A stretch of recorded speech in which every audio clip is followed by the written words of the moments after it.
প্রিয় দর্শক মণ্ডলী, এটাই সেই ঘর যে ঘরে আমাদের প্রিয় নবী হজরত মোহাম্মদ সাল্লাল্লাহু আলাইহি সাল্লাম থাকতেন এবং সেই ঘরের আদলেই কিন্তু তৈরি করা হয়েছে এই ঘরটা। আমি একটু আপনাদেরকে দেখাই, দেখতে পারবেন এটাই সেই খাট যে খাটে আমাদের প্রিয় নবী হজরত মোহাম্মদ সাল্লাল্লাহু আলাইহি সাল্লাম থাকতেন।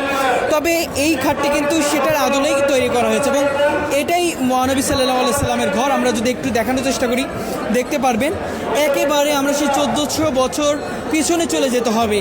আমাদের একটু চোখ বুঝলেই কিন্তু আমরা অনুধাবন করতে পারছি যে এটাই সেই 1400 বছর আগের হজরত মোহাম্মদ সাল্লাল্লাহু আলাইহি সাল্লাম যে ঘরে থাকতেন, যেখানে নামাজ পড়াতেন, সমস্ত কিন্তু এখানে তুলে ধরা হয়েছে। আমরা এক নজর আপনাদেরকে দেখানোর চেষ্টা করব। আমি একটু দেখাই, দেখতে পারবেন এখানে লেখা রয়েছে নবীজি সাল্লাল্লাহু আলাইহি সাল্লামের ঘর ঠিক যেমনটি ছিলেন এমনটাই কিন্তু লেখা হয়েছে। আমি একটু সামনে যাব, মানে এত পরিমাণ মানুষ, উপচে পড়া ভিড়। আমরা এই ভিডিও থেকে বা এই দৃশ্য থেকে আমাদেরকে স্মরণ করিয়ে দিচ্ছে যে ইসলামের প্রতি মানুষের যে ভালোবাসা, ভালো লাগা এবং প্রেম, সেটা কিন্তু এখানে প্রকাশ পাচ্ছে। আমি যদি একটু দেখাই, আপনাদেরকে দেখানোর চেষ্টা করবো। এটা আমি আসলে বুঝতে পারছি না, আমি একটু জানতে চাচ্ছি এই জায়গাটা সম্ভবত আল্লাহ রাসূলের পাকের একটা নিদর্শন, পাকঘর, খাওয়া দাওয়া করতো যেমনটি আসলে আমি শুনলাম।